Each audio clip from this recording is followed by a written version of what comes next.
श्री निशिकांत दुबे। धन्यवाद उपाध्यक्ष महोदय। आ जाइए।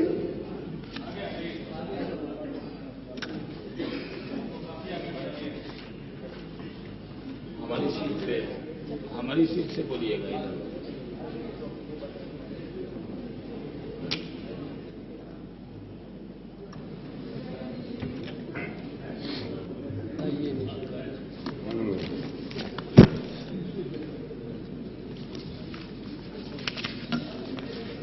धन्यवाद उपाध्यक्ष महोदय।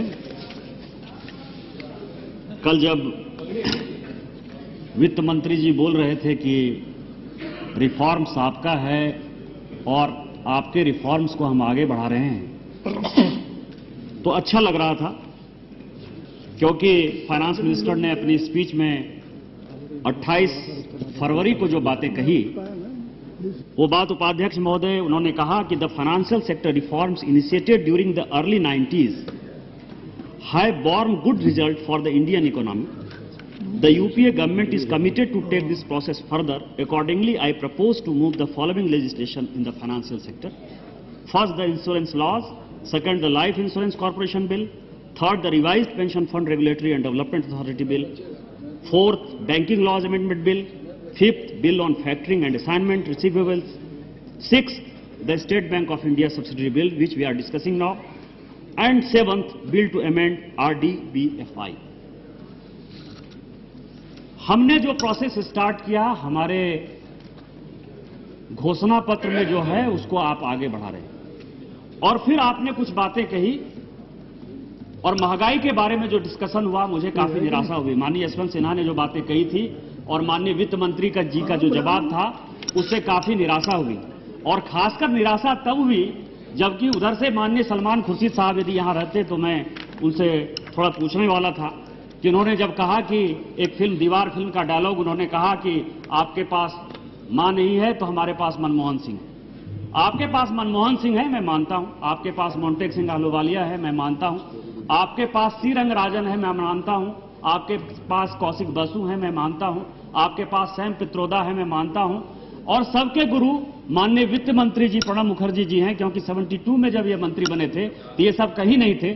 तो मुझे लगता है कि गुरु गूढ़ हो गया है और चेला चीनी हो गया है, और इतने जोगी हो गए हैं, इतने अर्थशास्त्री हो गए हैं इस सरकार में कि एक कहावत है कि ज्यादा जोगी मत उजाड़। और एक कहानी है हितोपदेश की, उपाध्यक्ष महोदय, मैं आपके माध्यम से बताना चाहता हूं कि ये लोग केवल किताब देखते हैं और उसके बाद उसका सॉल्यूशन निकालने की कोशिश करते हैं। हितोपदेश में एक कहानी है अलौकिका पंडिता की। चार लड़के थे और 4 लड़के पढ़ने के लिए गए, वो पढ़ लिए। इसी तरह से माननीय प्रधानमंत्री जी की तरह वो अर्थशास्त्री हो जाते हैं। और वो जब पढ़कर आते हैं तो वो एक चौराहे पर भटक जाते हैं, और चौराहे पर भटकने के बाद उनको लगता है कि कौन सा रास्ता है मेरे घर जाने के लिए, वो दिखाई नहीं देता है। तो किताब निकालते हैं और किताब निकालकर उनको दिखाई देता है महाजनो एन गता सुपंथा। उनको दिखाई देता है कि बड़े लोग जिस रास्ते से गए वही रास्ता है। और उस रास्ते में देखते क्या है कि कुछ लोग अर्थी लेकर जा रहे हैं, तो उसके पीछे पीछे वो चले जाते हैं और श्मशान चले जाते हैं। और श्मशान में उनको कोई नहीं दिखाई देता है तो गधा दिखाई देता है, और गधा देखकर वो उसको निपटने लगते हैं, क्योंकि किताब फिर से निकालते हैं। और किताब निकालकर उनको लगता है कि राजद्वारे शमशाने जो यस्त स्थिति सौ बांधवा। तो उनको लगता है कि श्मशान में गधा खड़ा है तो ये गधा ही जो है हमारा भाई है। इसके बाद जब वहां वो खड़े रहते हैं तो उनको अचानक दिखाई देता है एक ऊंट उधर से दौड़ कर आता है। तो उनको लगता है कि धर्मं तीव्रम गतिम। उनको लगता है कि धर्म जो है वो बड़ा तेजी से चल रहा है, तो ये ऊंट चूंकि बड़ी तेजी से भाग रहा है तो ये धर्म है। और फिर वो गधा और ऊंट दोनों को बांध देते हैं, और गधा वाला जब मारता है उसको, वो उसके आगे चले आते हैं और उनको एक नदी मिलती है। तो उनको फिर समझ में नहीं आता है कि इस नदी में क्या होगा। तो एक पत्ता के सहारे वो नदी क्रॉस करना चाहते हैं। फिर वो निकालते हैं अपना किताब, देखते हैं 2 आदमी डूब रहा है, 2 आदमी बच रहा है। तो देखते हैं कि सर्वनाशे समुत्पन्ने अर्धे त्यजति पांडिता। तो उनको लगता है कि ये 2 आदमी तो डूब रहा है, छोड़ दो, आधा 2 आदमी तो हम बच रहे हैं। और उसके आगे जब वो जाते हैं एक गांव में, तो कोई उनको सेवई खिलाता है, तो उनमें उनको दिखाई देता है किताब में दीर्घ सूत्री विनश्यति। उनको लगता है कि जो लंबा लंबा चीज है वो विनाश का कारण है, तो इसलिए सेवई नहीं खाना चाहिए। तो मेरा ये कहना है कि जितने अर्थशास्त्री हैं सरकार में, उनको चीजें नहीं दिखाई दे रही। हमने यशवंत सिन्हा ने जो बजट के बारे में जो बोला, जो महंगाई के बारे में बोला, उन्होंने कहा कि एफडीआई एंड रिटेल जो है इसके बारे में कोई जवाब दीजिए। सरकार ने उसका कोई जवाब नहीं दिया। मेरा एक ही क्वेश्चन है, आप रोजगार पर नहीं जाइए। हम लोग गांव से आते हैं, पहले एक आजीविका का साधन जो है, हमारा बात यदि यहां शहर के भी लोग सुन रहे होंगे, आजीविका का एक साधन होता था कि लोग गाय भैंस पालते थे, गाय भैंस का दूध देते थे और उसी से उनका पूरा परिवार चलता था। आज आप बताइए कि मदर डेयरी आने के बाद कितने लोग गाय और भैंस पोस रहे हैं, उनकी आजीविका का साधन क्या होगा? यदि आप वॉलमार्ट ले आएंगे, किंगफिशर ले आएंगे, टेस्को ले आएंगे, बड़ी बड़ी कंपनियां ले आएंगे, तो लोगों के रोजगार का क्या होगा? इसका जवाब आपने नहीं दिया। हमने आपसे पूछा कि फॉरवर्ड मार्केट कमीशन बंद करिए, हम आपके साथ हैं, आपने उस एफएमसी का जवाब नहीं दिया। आप जो है हम लोगों को आंकड़े में फंसाने की कोशिश कर रहे हैं। निफ्टी से आम आदमी को क्या मतलब है? आप इन्फ्लेशन रेट की बात कर रहे हैं कि इन्फ्लेशन रेट इस बार 9% है। इन्फ्लेशन रेट 2008-2009 के आधार पर है कि 2010-11 के आधार पर है। 2008-9 में जितना प्रोडक्शन आपका हुआ था, आज उससे ज्यादा आपका प्रोडक्शन है। चाहे गेहूं का ले लीजिए, चावल का ले लीजिए, शुगर का ले लीजिए, किसी का ले लीजिए, मस्टर्ड ऑयल का ले लीजिए, क्या वो उस रेट पर हम जा पाए हैं? आप इन्फ्लेशन तय करते हैं कि 2011 में ये रेट था, तो उसके आधार पर केवल 9% इंक्रीज हुआ है। लोगों को जीडीपी नहीं पता है, लोगों को इन्फ्लेशन नहीं पता है। लोगों को पता है कि 2008 में हम 12 रुपया किलो चावल खा रहे थे, आज 20 रुपया खा रहे हैं और 20 रुपया से वो रेट नीचे नहीं जा रहा है। तो आप आंकड़े में इन्फ्लेशन की बात कर सकते हैं, आप आम लोगों के लिए कौन सा विषय लेकर आए? और मुझे बड़ी निराशा होगी, क्योंकि माननीय वित्त मंत्री जब बोलते हैं तो मैं उनका बड़ा आदर करता हूं। उन्होंने गो का जिस ढंग से जवाब दिया वो मेरे लिए बहुत बढ़िया था, लेकिन वो कह गए कि मैं भटक गया हूं और लोकपाल पर आ गए। मैं ये कह रहा हूं कि जिस रिफॉर्म्स पर आप भारतीय जनता पार्टी के सहयोग की बात कर रहे हैं, हम आपको सहयोग देने की बात कर रहे हैं, तो आपने आज जो लोकपाल पर यह सरकार गड़बड़ा रही है, गरमा रही है, अन्ना हजारे को किसने पैदा किया? अन्ना हजारे जो मैं हुर्रियत से उसकी तुलना करता हूं, वो जो मुद्दा है वो भारतीय जनता पार्टी का मुद्दा था। हम लोकपाल की बात कर रहे थे।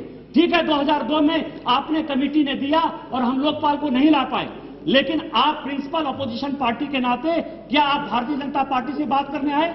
नहीं आए। आपने अन्ना हजारे से बुलाकर बात की। अन्ना हजारे को आपने नेता बनाया और उसकी वही दुर्गति होनी थी जो आज दुर्गति हो रही है। इस पार्लियामेंट की मौखरी हो रही है और उसके दोषी केवल आप और आप। भारतीय जनता पार्टी ने 2009 के अपने इलेक्शन मैनिफेस्टो में कालाधन की बात कही थी, हमने कालाधन की बात कही थी, आपने हमसे बात नहीं की। आपने बाबा रामदेव को जो है एयरपोर्ट पर वेलकम दिया। यदि आप बाबा रामदेव से मिलेंगे, आप अन्ना हजारे से मिलेंगे, आप यदि इस भारतीय जनता पार्टी को या इस प्रिंसिपल ऑपोजिशन को खत्म करने की कोशिश करेंगे, इस संविधान को खत्म करने की कोशिश करेंगे, पार्लियामेंट को खत्म करने की कोशिश करेंगे, तो यही होगा जो आज हो रहा।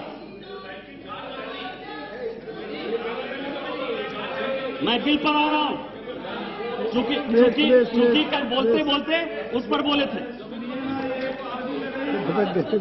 मैंने तो कहा ही कि मैं भटक गया। अब मैं आ रहा हूं बिल पर। अब बिल पर सुनना चाहते हैं, बिल पर सुनिए।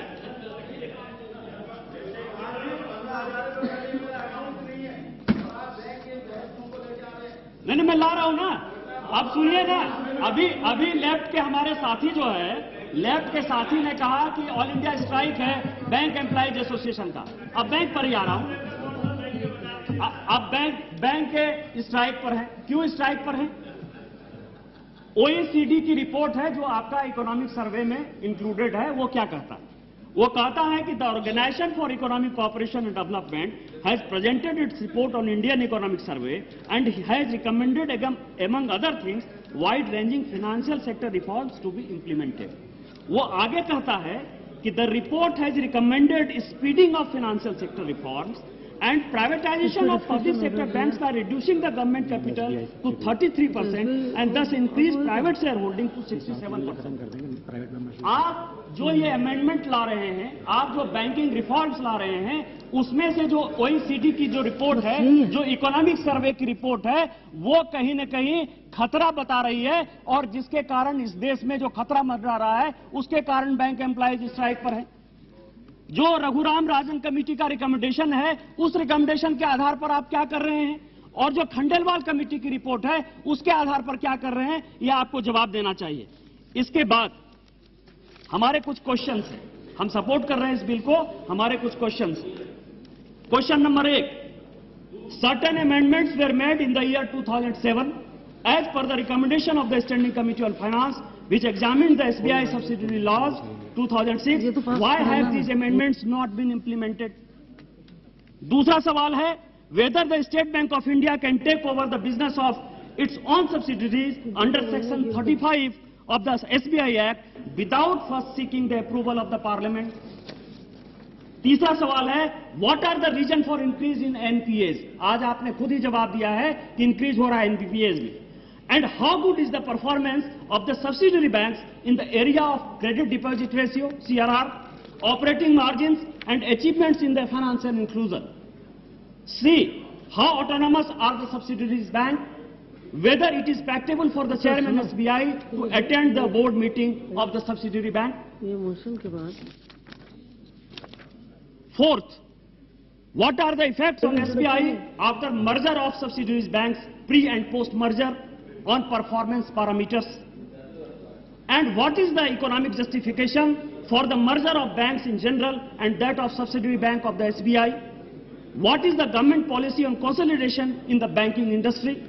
How will it be managed when the SBI itself is not managed properly?